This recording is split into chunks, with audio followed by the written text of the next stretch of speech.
So one of the things that you can actually go ahead and utilize Claude for is for getting recipes and for using it as a cooking assistant. Let's say, for example, you can ask any, let's say, cooking related query to it. For example, you can go ahead and say, create a healthy dinner recipe right here, just like this. So I'm just going to say, create a healthy dinner recipe using, I'm going to say chicken, and then I'm going to say rice and broccoli right here, just like this.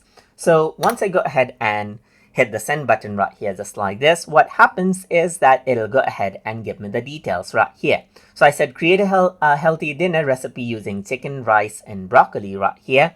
And it is thinking, as you can see now. So it is using the database right here. So it says it's thinking. So let's go ahead and wait for a bit. And it says the web, as you can see right here, and it gave you garlic herb chicken with brown rice and broccoli, which is a healthy option right here. So it says wholesome, balanced dinner packed with protein, complex carb, and greens all in one plan. So you can see that it gives you all the serving details and everything. So if I were to go ahead and click on Get Cooking, you can see that it opens up the detail right here as well. You can click on Start Cooking, and it gives you step-by-step let's say method on what you should do. So it says first cook the rice. So once you're done, you can go ahead and click on next.